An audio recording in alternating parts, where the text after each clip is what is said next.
Juče je u okviru predizborne kampanje Svrljig posetila Stana Božović, jedna od osnivača Srpske napredne stranke, član izvršnog i glavnog odbora Srpske napredne stranke i predsjednica Nacionalnog saveta Srpske napredne stranke za brigu o deci, populaciji i za socijalna pitanja, inače državna sekretarka u Ministarstvu energetike, razvoja i zaštite životne sredine.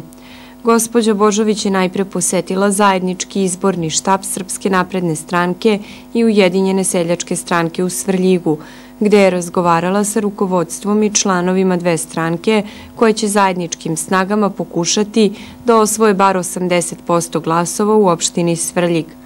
Ona je Svrljižanima prenela podršku centrale svoje stranke i poželela im puno uspeha na izborima 16. marta. Gospođa Božović je zatim u pratnji predsjednika Ujedinjene seljačke stranke i opštine Svrljig Milije Miletića i direktorke Centra za socijalni rad posetila prihvatilište Crvenog krsta Svrljig, gde je razgovarala sa Stevanom Stojanovićem, sekretarom ove organizacije. Ona je nakon upoznavanja sa planovima opštinskog rukovodstva za osnivanje gerontološkog centra obećala svaku pomoć buduće vlade za osnivanje jedne ovakve institucije u Svrljigu.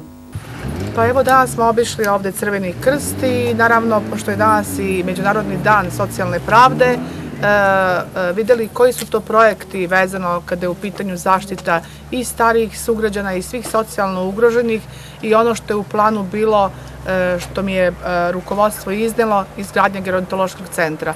Mislim, na osnovu svega onoga što sam videla i u što su me uverili, stekli su se svi uslovi da u novoj vladi gerontološki centar se formira kao institucija u sistemu socijalne zaštite, u sistemu mreže ustanova socijalne zaštite Ministarstva rada i u tom delu mi ćemo ovim ljudima pomoći jer je to jako potrebno i neophodno za starije sugrađane, posebno u ovom zdravom ovde području. Predsjednik Miletić se zahvalio gospođi Božović na podršci i izrazio nadu da će nakon izbora ovaj projekat biti i realizovan.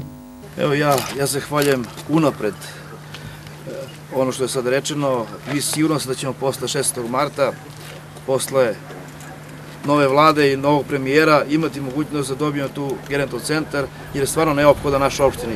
Znači mi ćemo svi zajedno biti na istoj liniji projektima i sa ljudima kao što je gospođa uz njihovu podršku 100% ćemo uraditi ono što su započeli 2011. odnosno 2012. godine. Inače, pošto su neki mediji objavili pogrešne podatke, želimo da razjasnimo da je gospođa Stana Božović sada državna sekretarka u Ministarstvu energetike, razvoja i zaštite životne sredine, a na ovu funkciju imenovana je od strane Vlade Republike Srbije na sednici održanoj 9. decembra 2013. godine.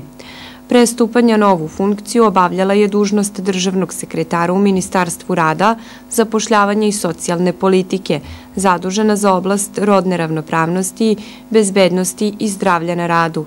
U periodu od maja do oktobra 2012. godine bila je narodni poslanik u Narodnoj skupštini Republike Srbije.